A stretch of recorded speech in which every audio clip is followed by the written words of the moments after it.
ouvintes do podcast Etc. Sejam muito bem-vindos a mais um episódio que está começando. Toda terça-feira a gente tem um encontro aqui marcado às 9 horas da manhã.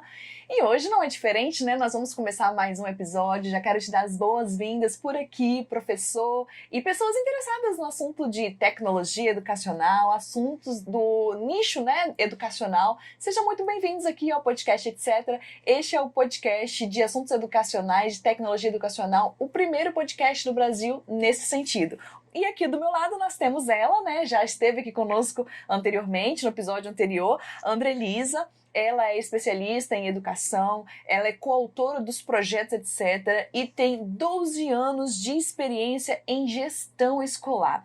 E é sobre isso que a gente vai falar hoje, né? Nós vamos mergulhar nessa conversa enriquecedora sobre gestão escolar. É um tema crucial, né, para a gente discutir. Agora nós estamos aí prestes a iniciar as aulas, né, Andrelisa? Tenho certeza que muitos gestores vão se beneficiar dos conselhos e de tudo que você vai compartilhar com a gente aqui hoje neste episódio. Andrelisa, mais uma vez, seja bem-vinda ao nosso podcast. Muito obrigada, é um prazer estar aqui para falar de um tema, né, tão importante e que é aí o princípio de tudo, né? Sem uma boa gestão, dificilmente a gente consegue bons resultados dentro do ambiente escolar, né? Então, é um prazer estar aqui com vocês mais uma vez. Muito bem. E antes da gente começar, já te convido para você convidar aí algum gestor que precisa, que está acompanhando essa conversa maravilhosa e super transformadora que vamos ter. Também te convido a nos seguir nas redes sociais e se inscrever aqui no nosso canal e com certeza, né, gente, compartilhar aqui os seus comentários, porque eu tenho certeza que vai ser muito bom esse engajamento, essa conversa que nós vamos ter aqui. Bom, Andrelisa, vamos começar então. A gente vai começar aqui falando da contextualização dos desafios da gestão escolar.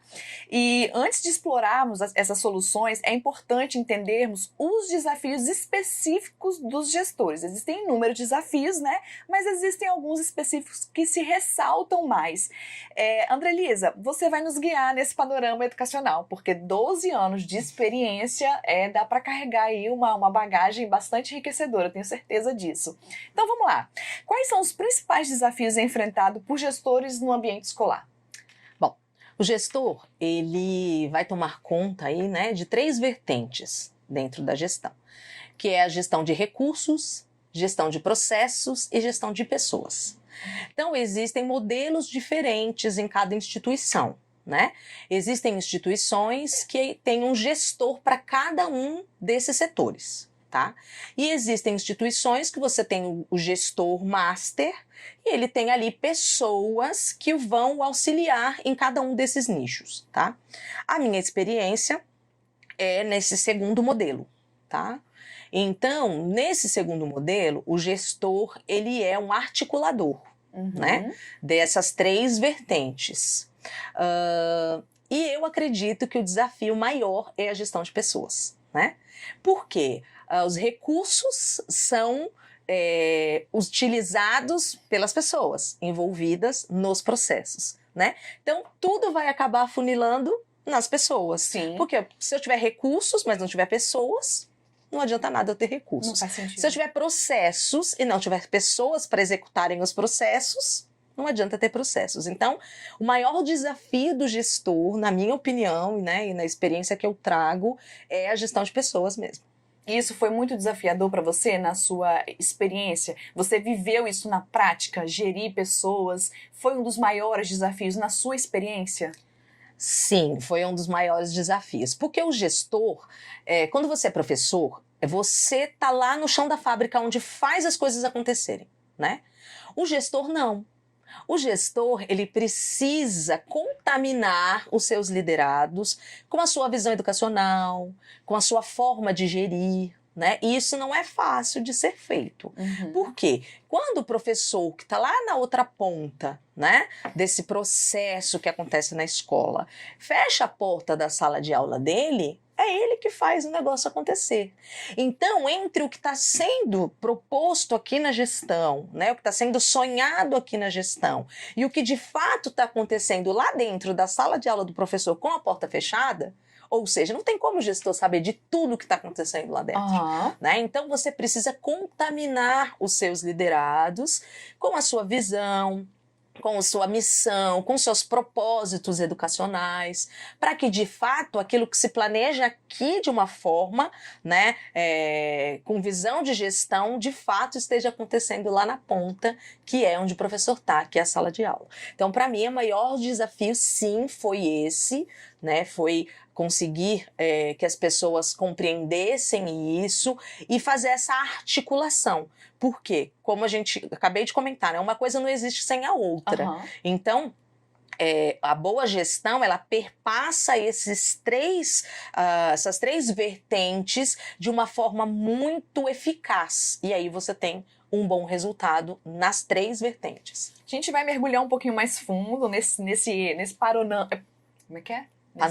Nesse panorama que você acabou de abrir aqui, não é? Então a gente vai mergulhar um pouquinho mais fundo. Agora a gente vai falar como as mudanças no cenário educacional afetaram a gestão escolar. Pós-pandemia, tudo isso aí, né, mudou. A mentalidade, o universo, a tecnologia adentrou as escolas, não por uma escolha do professor, né? Ela simplesmente chegando e é uma coisa que não tem como mudar. Infelizmente não, né? Felizmente não tem como mudar, porque isso realmente veio para nos ajudar. Como que esse cenário afetou a gestão escolar? Você vivenciou a gestão pós-pandemia? Sim.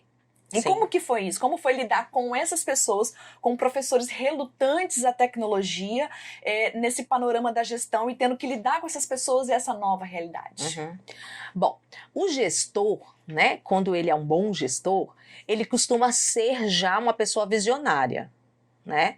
Então, um gestor, ele é alguém que tem artifícios, que tem mecanismos para enxergar além em todas essas 3 vertentes, né? Então, a gente que trabalha com gestão há um tempo já sabia da importância da questão da tecnologia na educação, né? Alguns gestores, por questões, né, às vezes relacionadas à gestão de recursos, né, talvez ainda não tivessem mergulhado nisso, mas um bom gestor precisa sim ter esse tino visionário, né? Então, quando eu estava atuando ainda, né, em escola, a gente já tinha essa percepção dessa necessidade da inserção da tecnologia dentro do dia a dia escolar. Então, alguns gestores, que era o caso da onde, né, eu trabalhava, já faziam certo movimento em relação à questão tecnológica, né? A escola que eu trabalhava na época, nós já trabalhávamos para o Fundamental 2 e o médio com plataforma, né? Então, tudo que acontecia para os alunos maiores já acontecia baseado numa plataforma. Então, quando chegou ali o período de pandemia, a gente já tinha uma certa preparação para aquilo, né? Foi mais trabalhoso fazer essa inserção para os menores, porque Educação Infantil Fundamental 1 a gente ainda não tinha feito, estávamos adiando ali, porque são crianças menores, o processo é um pouco mais complicado, porque vai envolver muito as famílias também, então a gente ainda estava aguardando, né, para fazer com os menores. Mas traz alguns desafios. Primeiro, se você não vinha já se preparando dentro da vertente dos recursos, né, você vai ter uma certa dificuldade. E também na gestão de pessoas, mais uma vez, né? Você conseguir que os professores, que muitas vezes têm uma certa resistência, e todos os grupos, né, vão ter pessoas mais tecnológicas, menos, e aquelas que têm aversão. Isso é natural, né? Isso é natural. Isso é natural. É do ser humano, né? Sim. Quando eu me deparo com algo que eu não domino, eu tenho uma certa resistência, né? E a gente ainda vem de uma educação que traz uma herança de que o professor é o detentor do saber. Então, como é que eu vou trazer uma proposta tecnológica se eu não domino? Aí vou chegar, então ainda tem resquício dessa educação que o professor é o detentor do saber, né? O que não é e uma isso verdade, atrapalha né? também, o que não é uma verdade. A gente tem visto isso na prática, com a tecnologia está entrando de forma mais agressiva dentro das salas de aula hoje, na atualidade do Brasil, e a gente tem visto que os professores, querendo ou não, dominando ou não, estão tendo que lidar com essa situação. E aí a gente vê que essa desconstrução do que você acabou de falar, ela tem sido de fato verdade, está acontecendo. O professor não é o detentor de tudo e acaba que os professores entram ali como mediadores, né, dos projetos, implementando a tecnologia, e acabam que eles aprendem muito com os alunos, né? Ele não perde a autoridade dentro de sala de aula, não deixa de ser mediador dentro de sala de aula, mas acaba evoluindo e aprendendo muito com os alunos. Isso realmente é muito legal, muito importante, porque desconstrói essa mentalidade de que ele precisa ser o detentor de todo o conhecimento. Sim. Muito bom. Andrelisa, há desafios exclusivos para diferentes níveis do ensino? Sim, há desafios exclusivos. Compartilha com a gente aí alguns desses desafios. Há desafios exclusivos, né? Quando a gente fala de Fundamental 1, a gente vai ter um desafio bem grande, né? Que é a questão voltada para letrar esses alunos, né? Fazer com que eles saiam desse primeiro ciclo com as habilidades necessárias para dar continuidade, né? O ensino hoje, né, aquilo que é proposto para que os alunos desenvolvam, ele vem no movimento espiral. Então você vem daquilo que é mais simples e vai ampliando. Então, se eu não consigo desenvolver com os meus alunos aquilo que é mais simples, como é que eu vou ampliando isso, né? Então, a primeira questão do ensino fundamental e até da educação infantil, e aí quando a gente fala de educação infantil, a gente vai estar falando de uma série de habilidades que precisam ser desenvolvidas, que muitas delas só podem ser desenvolvidas nesta fase, né? Então, nós temos desafios. O primeiro do ciclo do Fundamental 1, eu acredito que seria esse, né? De você garantir que essas habilidades, que no próximo ciclo serão ampliadas, tenham sido desenvolvidas como precisam ser desenvolvidas, né? Então, no ciclo do Fundamental 1, nós temos a participação mais maciça dos pais. Os pais participam mais. Então, eu acredito que o segundo desafio no ciclo do Fundamental 1 é que esses pais, né, consigam travar uma parceria bacana com a escola para compreender como melhor atuar para que o aluno tenha um desenvolvimento melhor. Muitas vezes a atuação dos pais nesse ciclo do Fundamental 1, que é imprescindível, né? Mas muitas vezes sem orientação, os pais atuam de uma forma que muitas vezes, né, atravanca um pouquinho o processo, né? Exemplo, crianças de séries de alfabetização. A alfabetização é algo que vai acontecer para as crianças em momentos diferentes, né? Isso não quer dizer que ela não tenha um prazo para acontecer. Tem, mas acontece em momentos diferentes, né? E muitas vezes a gente vê os pais, mas fulano já está lendo, ciclano já está lendo. E isso traz, né, toda uma situação que pode atravancar o processo, né? Às vezes a escola, hoje as metodologias de ensino, elas são diferentes, né? Do tempo que eu estava na escola, por exemplo, né? O tempo, se eu for analisar como eu lecionei os meus últimos anos em sala de aula e os meus primeiros anos, a forma de ensinar é diferente. Então, essa parceria da família com a escola é muito importante, porque às vezes a professora está ali ensinando, né, por um método de alfabetização, ou ensinando as operações matemáticas por um determinado método, e aí o pai, a mãe vem ali ajudar e entra com outro método, né? Então essa parceria é muito importante no ciclo do Fundamental 1 para que os pais atuem, porque precisam mesmo atuar, mas de uma forma que venha potencializar. No ciclo do Fundamental 2 e do ensino médio, nós vamos ter outros desafios. Quando eu não asseguro o desenvolvimento dessas habilidades básicas lá do ciclo do Fundamental 1 para serem expandidas no ciclo do Fundamental 2, eu começo a ter algumas dificuldades, né? Por quê? Se eu não aprendi o micro, eu não posso aprender o macro. E aí, muitas vezes, o ciclo do Fundamental 2 traz pra gente algumas defasagens, né, que nos impedem de desenvolver um bom trabalho pedagógico no ciclo do Fundamental 2. E aí é muito necessário que o gestor, junto com, né, sua coordenadora pedagógica ali, perceba esse movimento, essas lacunas dos alunos e proponham, né, projetos e ações que venham sanar, né, essas dificuldades. Por melhor que tenha sido o trabalho no Fundamental 1, sempre vão existir algumas lacunas para serem preenchidas ou lapidadas. Então, isso é muito importante no ciclo do Fundamental 2, né? E aí a gente enfrenta um outro, né, o oposto do Fundamental 1. Quando os alunos passam para o ciclo do Fundamental 2, as famílias muitas vezes cessam o acompanhamento. Por que isso acontece, bem maciço. porque entendem que já estão grandes, que eles já, né, que eles já podem gerir sozinho e não podem. Né? É muito importante que os pais acompanhem até o ensino médio. É muito importante. Lógico que o teu papel vai mudando ao longo, né, desse desenvolvimento todo. Mas no ciclo do Fundamental 2, ainda é muito necessário que os pais acompanhem. Eu atendi muitos pais, né? Às vezes a gente convocava os pais, porque o aluno, tirou nota baixa. Não, tirou nota baixa por quê? A gente faz todo um acompanhamento. Então, a gente tem essas respostas de por quê. O aluno não faz as tarefas de casa, o aluno não faz os trabalhos que são pedidos. Tudo isso é uma construção que culmina, né, na verificação de aprendizagem, seja ela qual for o método que o professor vai estar utilizando. Mas isso vai culminar. Agora, se eu não construir, eu não tenho como, né, ter o que verificar, porque não foi aprendido.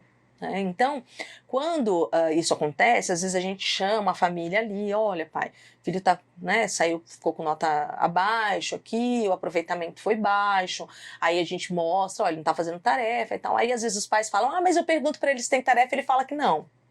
Né? Então o papel do pai não é só perguntar se tem a tarefa. É verificar. É verificar, tem uma agenda, por onde que ele acompanha, né? E fazer essa fiscalização mesmo. Então, no ciclo do Fundamental 2, o aluno ainda precisa disso, né? Que seja ali realmente verificado. Então vamos lá, vamos sentar, vamos ver a agenda? Tem mesmo, não tem? O que tem? As entregas de trabalho, as datas. Então, assim, é preciso que haja ainda esse acompanhamento. E isso deve ser mantido até o final do ensino médio. Lógico que, quando você faz esse acompanhamento muito bem feito no ciclo do Fundamental 1, no ciclo do Fundamental 2, dificilmente você vai ter problemas no ensino médio, porque o aluno teve vários anos para construir essa responsabilidade. E uma disciplina também, né? Acaba que vira um hábito também, né, Andrelisa? Então, no ensino médio, você quase não tem mais, mas ainda assim é importante você perguntar. É importante você ir às reuniões, né? Ensino médio é uma reunião que a gente quase não atende pai, porque, né, já estão ali, beirando ali os 15, 16, né, alguns 17 anos. Então, os pais pouco acompanham, né? Então, acredito que o desafio dos maiores é perceber a importância de sanar essas lacunas de aprendizagem, e aí cada aluno vai ter as suas, né?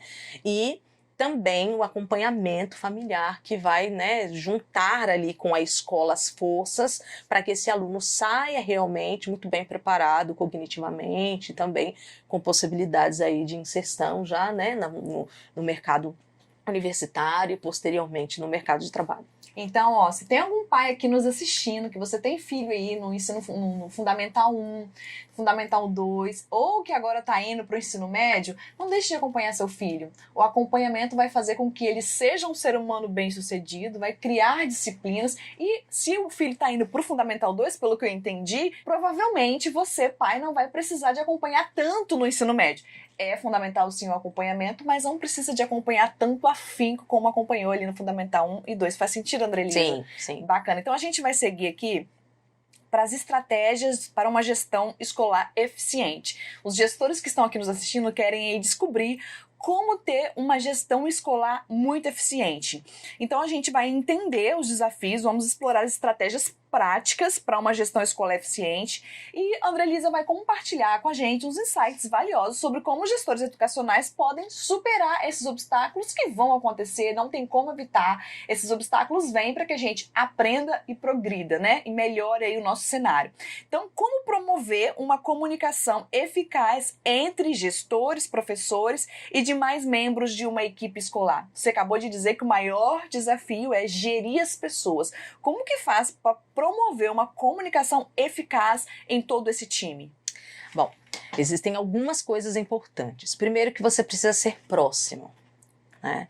O gestor, ele não pode ser aquela pessoa que chega no seu horário de trabalho, entra no escritório e fica o dia inteiro ali. Não pode ser incomunicável, ele tem que ser acessível. Isso, ele tem que ser alguém que as pessoas se sintam à vontade para procurá-lo, para conversar. Então, ele precisa ser alguém assim. Acho que essa é a primeira questão. Seja próximo aos seus liderados. E eu não estou falando só, né, ali da sua equipe administrativa. Eu estou falando do professor, eu estou falando do porteiro, eu estou falando do segurança, eu estou falando da pessoa da limpeza.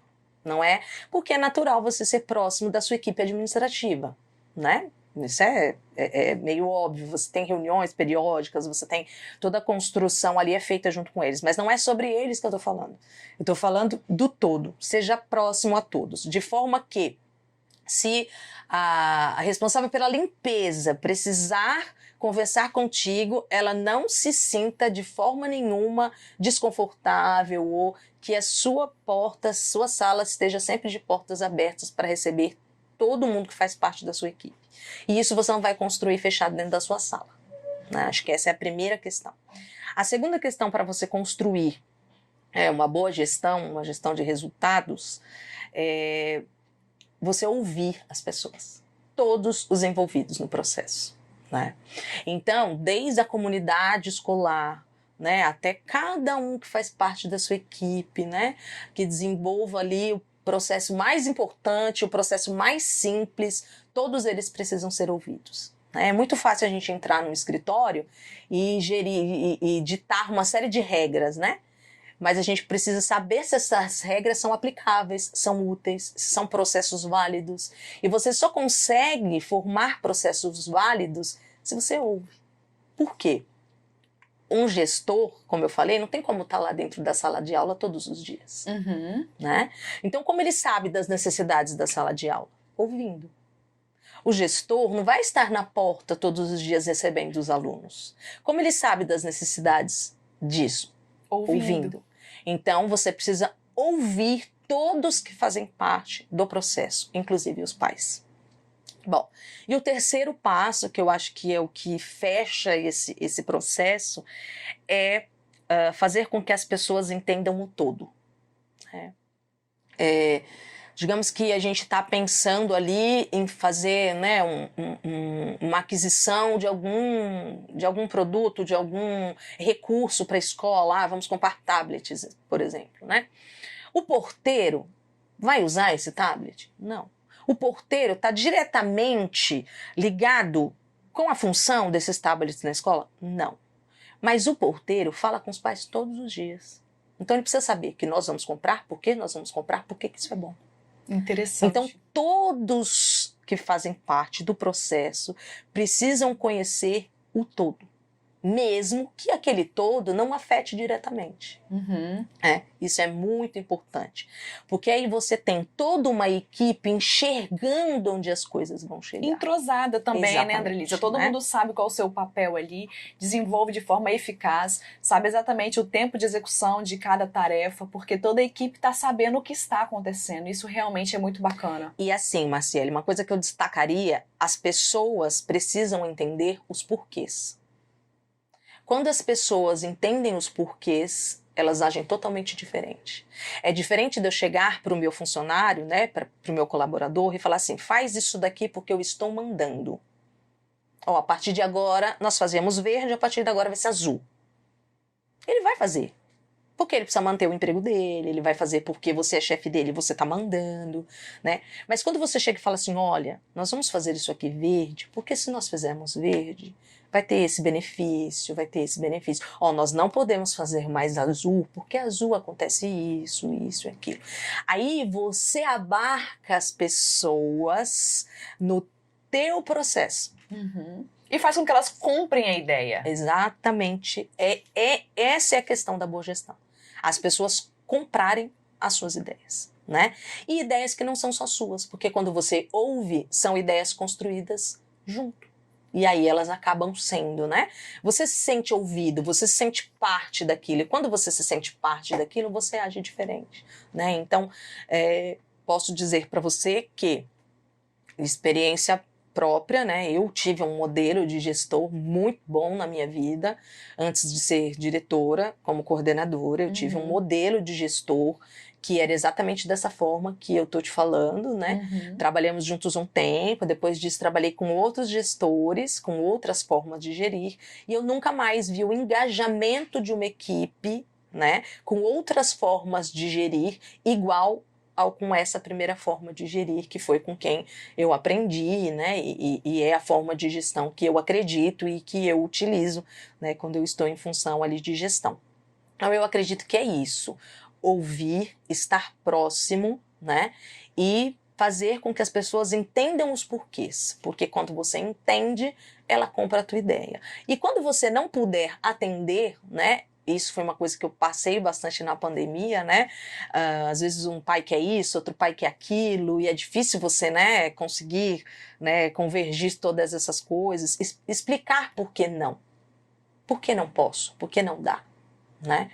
E aí você consegue ter uma gestão muito mais coerente e que realmente as pessoas vêm na mesma cadência e aí as coisas vão desenrolando de uma forma bem melhor, né? Não posso dizer para você que mesmo trabalhando dessa forma, você consegue 100% de aprovação e de engajamento dos seus funcionários? Não.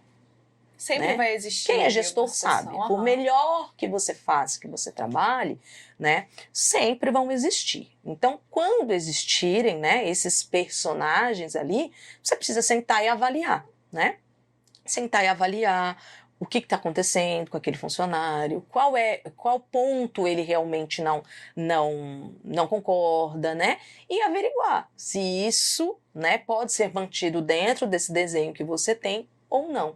Porque muitas vezes há embates de ideias que não tem muito como mesmo a gente permanecer, né, com aquele funcionário, porque são coisas que estão na visão mais macro ali do trabalho, né? E aí muitas vezes é muito mais interessante que esse funcionário busque, né, uma oportunidade que caiba mais com a sua própria visão, né? Mas posso dizer para você que dos meus 12 anos de gestão, é a minoria, quando você trabalha dessa forma, assim, bem envolvendo toda a equipe, envolvendo todo mundo. Olha, nós estamos aqui tendo uma verdadeira aula de gestão. Que episódio enriquecedor. Se você tem aí algum amigo gestor, se você está aí mudando de cenário, se você vai assumir uma nova equipe, eu tenho certeza que as dicas valiosas que estão sendo compartilhadas, não é nem dicas, né? São experiências vividas na prática pela Andrelisa, né? Que viveu aí 12 anos gerindo pessoas, gestão escolar. Tenho certeza que você vai trilhar por um caminho de muita assertividade, né? Já existia aquele velho ditado, né? Quem ouve conselho não ouve coitada. Minha avó sempre dizia. Então tenho certeza que você já ouviu isso, e a gente seguir orientações e conselhos de pessoas que já passaram por esse caminho faz com que a gente erre menos, né? Eu acredito muito nisso. Andrelisa, que estratégias que esses gestores podem utilizar para envolver os pais nessa proposta educacional na gestão escolar? Como que você, sendo gestora, envolvia os pais no seu modelo de pensar, na forma como você queria conduzir? Que estratégias você adotou para fazer com que isso fosse sucesso? Bom, a primeira questão é que eu já falei aqui, né? Não só para os seus funcionários, mas esteja próximo aos seus pais também, né? Então, mantenha-se sempre perto. Eu era uma gestora que vira e mexe estava no portão, porque você não vê o pai todos os dias. Se você está dentro do escritório, você não vê o pai todos os dias, né? Você vai ver nas reuniões, enfim, nas programações e tal. Então, eu era uma gestora que vira e mexe estava no portão, né? E ali no portão você vê um pai, você vê outro pai, então procure se colocar próximo aos pais também. A segunda questão que você pode ter aí, né, conselho participativo é um modelo que você pode utilizar, né, porque a partir do momento você não consegue conversar com todos os pais, né, trabalhei em escolas de 900 alunos, então não tem como você ter esse contato com todos os pais, mas a partir do momento que você tem alguns pais representando a comunidade de pais, né, você faz com que os pais tenham essa percepção que a escola está aberta a ouvir os pais, né? Então existem várias formas, essas são algumas formas. Eu sempre mantive todo mês uma escola de pais, então a gente trazia profissionais para falar sobre temas, né? Na primeira reunião do ano a gente pedia para os pais preencherem um questionário de quais temas eles gostariam de ver, e aí a gente ia trazendo profissionais ao longo do ano, uma vez por mês, para fazer essa escola de pais. Então uma vez por mês os pais estavam ali, e aí a gente tinha aquele momento, né? Então existem várias formas de você fazer isso, mas é a mesma coisa, trazer o pai para junto de você, fazer o pai entender as decisões da escola, né? E tomar decisões também pautadas naquilo que os pais trazem. Você acredita que as redes sociais da escola podem ser utilizadas para poder aproximar esses pais? Exemplo, eu já vi escolas que o diretor ou a coordenação, enfim, trazem essas informações via stories, até mesmo no feed do Instagram, de forma mesmo a fazer com que os pais comentem, que eles mandem um direct ali, de fazer eles sentirem parte. Você acredita que isso é eficaz? Sim. Eu acredito que sim. E assim, né? Esse é um assunto um pouco polêmico entre os gestores, né? É mesmo? Porque muitas vezes a gente quer, né, dar um jeitinho de não. Por quê? Quando você fala de uma rede social, né? Você está falando de uma certa exposição, né? Então, alguns gestores pensam assim, não, mas aí o pai pode falar mal. Mas o pai vai falar mal se ele estiver insatisfeito, né?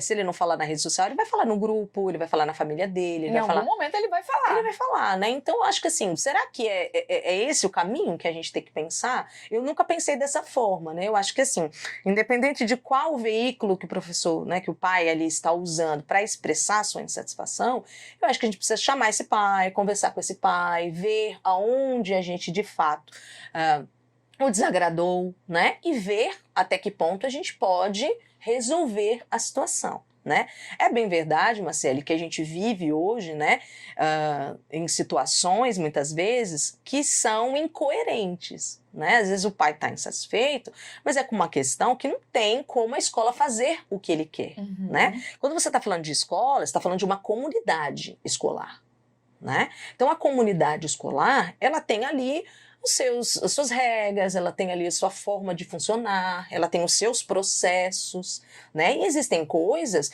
que eu consigo te atender persona, como único. Tem coisas que eu não consigo, né? E muitas vezes os pais, né, vêm questionando coisas que é do processo da escola. Né? Então, o pai, por exemplo, não concordo que a escola faça 2 provas, eu quero que minha filha faça uma só. Então é um tipo de coisa que não tem como a gente fazer, só a sua filha vai fazer uma, não, esse é o processo da escola, né? Então existem às vezes coisas que a gente não consegue atender, mas na minha visão, a rede social, o WhatsApp, eles são ferramentas importantes e eu acho que eles devem sim ser utilizados como um canal de aproximação, sim.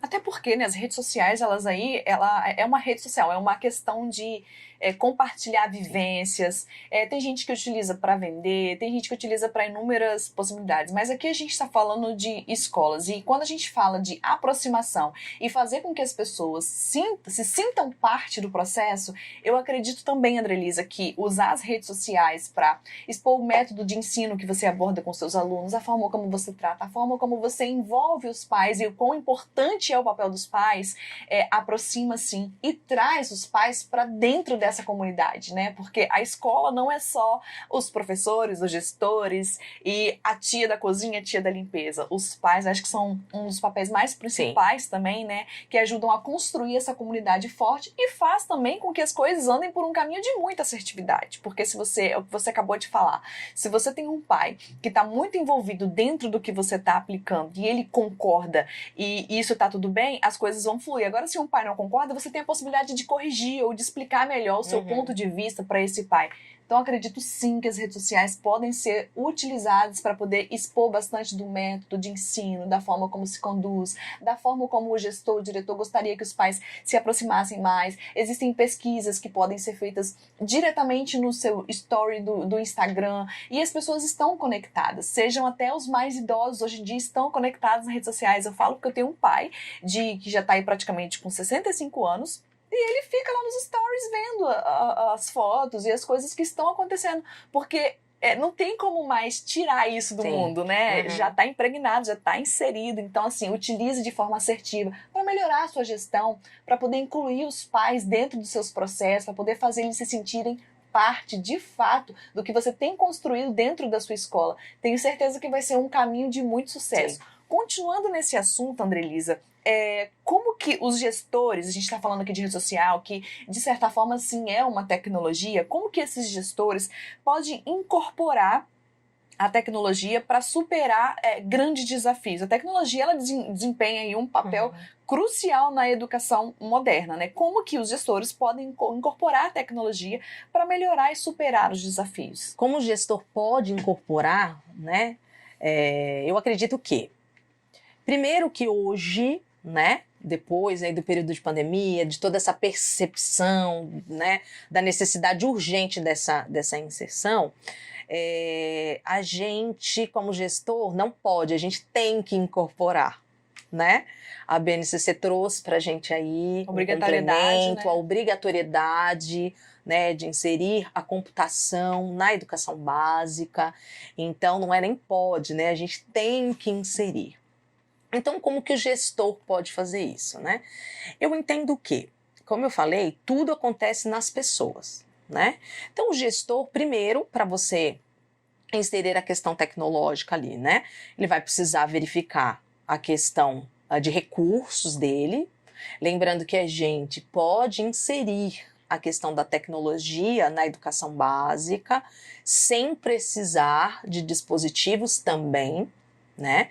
Então a gente tem a possibilidade de oportunizar o desenvolvimento das habilidades tecnológicas sem utilizar dispositivos. Utilizando a cultura maker, né? Exatamente. Então nós temos projetos que desenvolvem, oportunizam aos alunos desenvolverem todas as habilidades tecnológicas que a gente vê na BNCC, mas sem, né, ter o dispositivo, de uma forma desplugada. Uhum. Então, não há desculpa para um gestor não incorporar, uma vez que ele tem que incorporar. Porque eu posso fazer isso praticamente com um custo bem baixo. Porque para você, se a sua escola não tem dispositivos, você vai precisar, né, gerir ali, vai precisar a parte de recursos, né? Mas se você não tem, existe essa possibilidade, né, que com investimento muito baixo você consegue oportunizar isso aos alunos. Então, eu acredito, mais uma vez, que primeiro você vai ter que enxergar essa questão dos recursos financeiros da escola, né, para ver como você vai fazer isso, por onde. Posso investir mais, posso investir menos, mas a gente precisa oportunizar aos alunos. O segundo passo é capacitar os seus professores, né? É o que eu falei. Quando o professor entender que a tecnologia vem para ajudá-lo, porque a gente, enquanto professor, se mata para fazer o aluno se interessar. Né? A gente fica, eu me lembro quando eu estava em sala de aula, eu tenho certeza que muita gente está ouvindo aqui também, você fica pensando em N coisas para você trazer esse aluno para você. Engajar o aluno ali na sua aula, né? E hoje isso ficou mais fácil através da tecnologia. Sim, porque é algo que já é do universo deles. Né? Então, e eles amam, né? Exatamente. Imagine você ensinar um conteúdo utilizando um projeto, uma ferramenta que o aluno vai montar seu próprio game, ou que o aluno vai fazer uma animação. Então, assim, quando o professor entende qual é o papel da tecnologia nessa nova proposta, que você falou lá no começo, né, as mudanças, ele percebe que vem para ajudar. Né? Então, por que às vezes você tem um professor que é mais resistente? Porque ele não domina. E quando você não domina, e você traz um pouco dessa lembrança de, pô, eu sou professor, como é que eu vou chegar lá com algo que eu não sei? Né? Então, o outro papel importante que a gestão precisa se preocupar é formar esses professores para se sentirem aptos a trabalhar com essa tecnologia, né? Então, é muito importante que haja essa formação dos professores para trabalhar com isso, né? A nova geração de professores já vem, né, com esse dispositivo acoplado aí, mas nós que somos da velha guarda, né, não viemos com isso, então a gente precisa entender, né, e é um desafio, Marciele, porque assim, uma das coisas que a gente, né, estuda, que eu estudei no mestrado, é você só inserir dispositivos tecnológicos não quer dizer que é uma nova proposta. Se eu tenho dentro da minha sala, né, a possibilidade de projetar algo, né, eu não uso mais a lousa. Mas se eu estou projetando a mesma coisa que eu passaria na lousa, eu não mudei os processos. Né?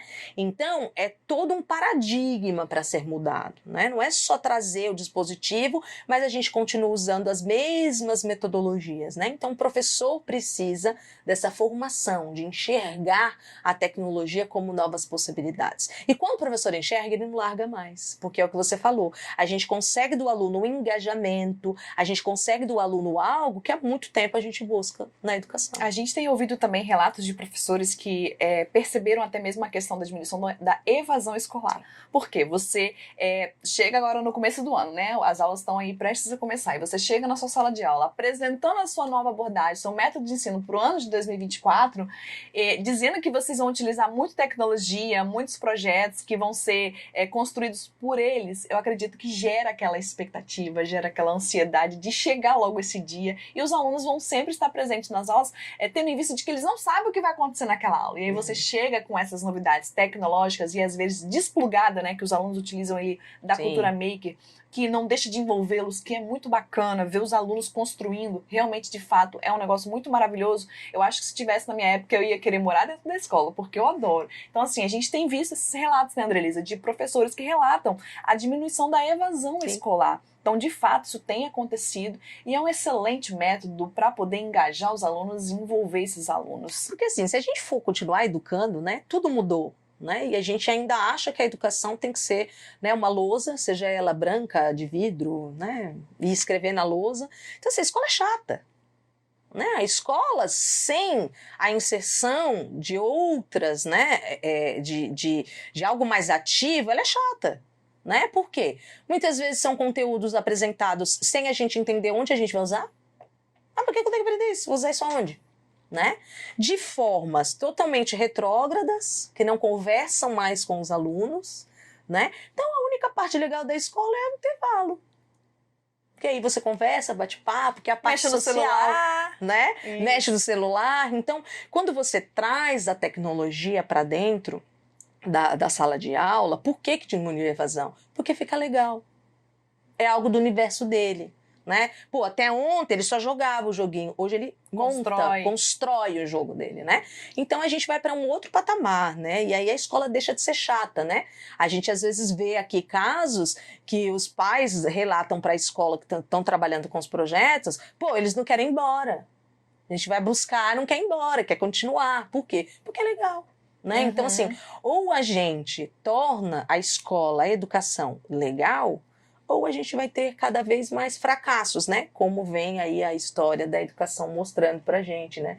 Não só na evasão, mas também na qualidade daquilo que se oferece, né, para os alunos. Então, hoje, o que você aconselha aos gestores para poder superar os desafios de incorporar a tecnologia dentro das suas escolas é formação de professores. Sim. Esse é o caminho para que esses gestores possam ser bem-sucedidos, tanto com os alunos quanto com os professores, e isso literalmente conecta diretamente com os alunos, Sim. porque um professor bem preparado consegue engajar os seus alunos dentro disso. Então essa é a sua orientação para esses professores, Sim. ou para esses gestores. Isso, essa é a minha orientação. Bom, se você chegou até aqui assistindo esse episódio aqui de extrema qualidade, com assuntos assim, altamente relevantes para a gente iniciar agora a nossa jornada, né, de 2024. As aulas estão aí prestes a dar play, muitos professores aí se preparando para esse novo início, para esse novo ano, né, e muitos gestores também já se preparando, se planejando para apresentar seus novos métodos para os professores. Aproveitem esse conteúdo riquíssimo aqui, encaminhe aí para os seus colegas gestores, para os seus colegas professores. Tenho certeza que isso vai fazer com que a cabeça deles exploda de ideias, até mesmo para trazer a tecnologia educacional de forma assertiva, de forma leve para os seus professores. E é claro, né, gente, por favor, nos siga nas redes sociais. Aqui na nossa tela tem um QR Code que você pode ler, você vai direto no nosso Instagram, você pode também nos seguir lá no TikTok, nós também estamos no TikTok, e se inscreva aqui no nosso canal. Deixa aqui o seu comentário, como que você tem se preparado para o ano letivo que vai começar agora? Como que você tem feito aí? Quais são as suas expectativas em trabalhar com a tecnologia com seus alunos? Então, bora lá. Vamos agora ouvir histórias inspiradoras que a Andrelisa superou nesses 12 anos aí de gestão. A gente vai ouvir as lições aprendidas no decorrer desses anos e as experiências bem-sucedidas que ela teve nesse percurso, né, de 12 anos. Com certeza ela acumula aí uma grande bagagem de histórias bem-sucedidas. Ela compartilhou aqui desafios que foram superados, orientações para você superar esse desafio, como lidar, como fazer, como adotar estratégias que vão fazer a sua gestão bem-sucedida. E agora ela vai compartilhar essas histórias de sucesso, né? Andrelisa, você poderia compartilhar um exemplo real que ocorreu durante a sua gestão e que você obteve muito sucesso na superação? Bom, vamos lá. São alguns, mas vou compartilhar, acredito que Para mim é o mais significativo, talvez porque foi quando eu comecei, né? Foi minha primeira experiência na parte de gestão, na parte administrativa, né? E assim, trabalhei numa rede de ensino durante 18 anos, né? E foi nessa rede que eu atuei, tanto como professora, como gestora e também coordenadora, enfim, né? E aí eu recebi um convite, né, para atuar nessa escola, numa unidade dessa rede. E essa unidade estava com uma decadência muito grande, perdendo muitos alunos, né? Então, era uma escola que tinha cerca de 900, 800 alunos, e quando eu fui convidada para ir para lá, ela estava com, acho que com 370, não chegava a 400 alunos, né? Então, vinha já com uma perda assim, bem grande ao longo dos anos, e aí nós somos convidados para ir, né? Não só eu, fomos em 3 pessoas, cada um exercendo ali uma função. E eu fui nessa ocasião, eu fui como gestora pedagógica, né, da parte pedagógica. E aí, né, a cúpula dessa rede chegou pra gente e falou, olha, essa escola já está deficitária há muito tempo, né, então era uma escola que dava prejuízo financeiro para a rede, e vocês precisam fazer um trabalho lá, porque no prazo de 4 anos a escola precisa ficar superavitária, né? Se isso não acontecer, a escola vai ser fechada. Essa cidade não vai ter mais uma unidade da rede, né?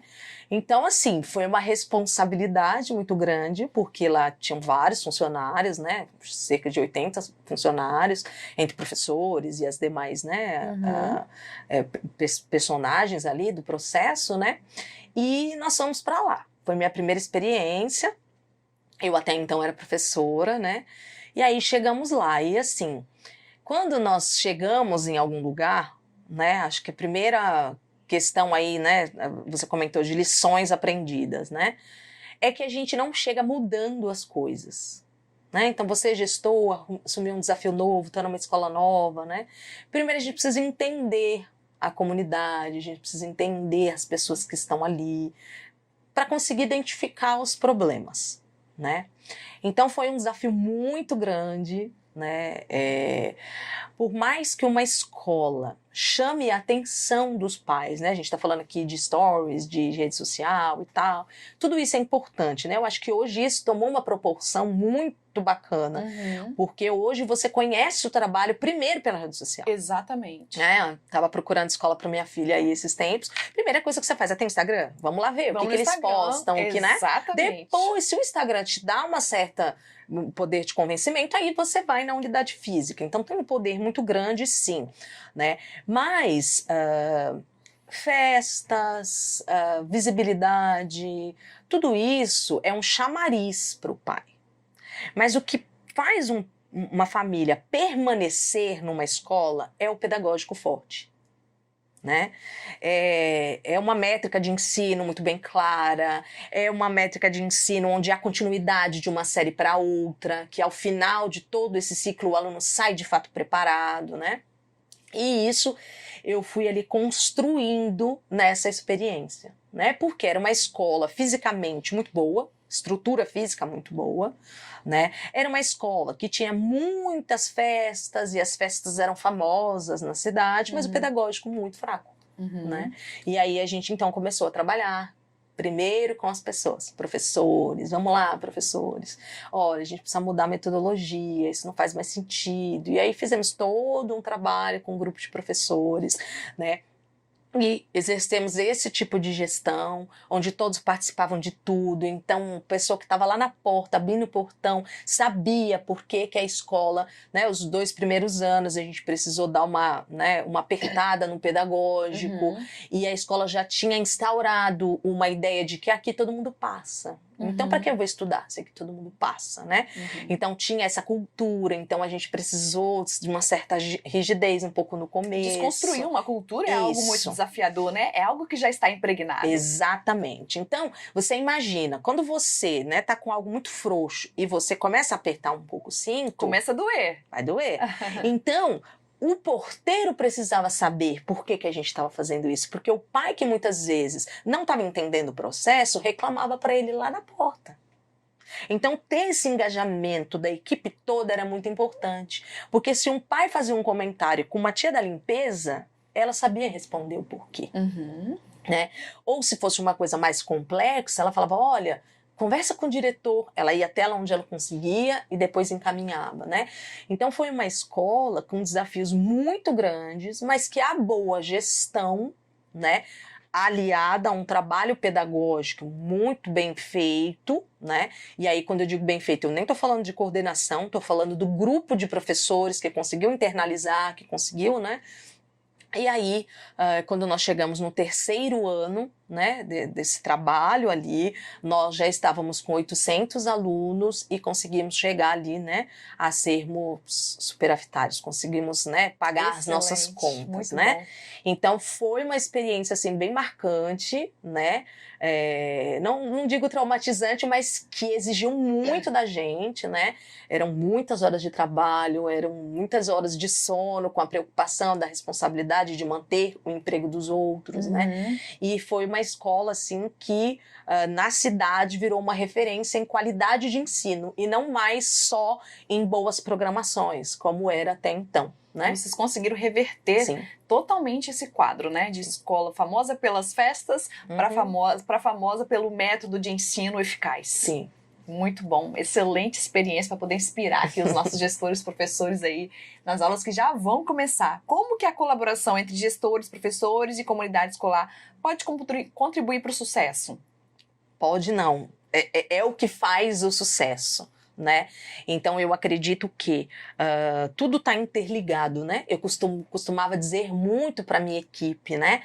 Nós somos uma engrenagem. Se uma rodinha da engrenagem não funcionar, as outras também vão sofrer. Tudo fica deficiente. De alguma forma, né? Então, cada um precisa compreender o seu papel, precisa exercer esse papel de uma forma bem assim, abrangente, bem assertiva, né? E como que a gente consegue isso? Com aquilo que eu falei. É proximidade, é diálogo, é ouvir, é uma escutativa, são decisões pautadas em todos esses elementos que fazem parte do processo.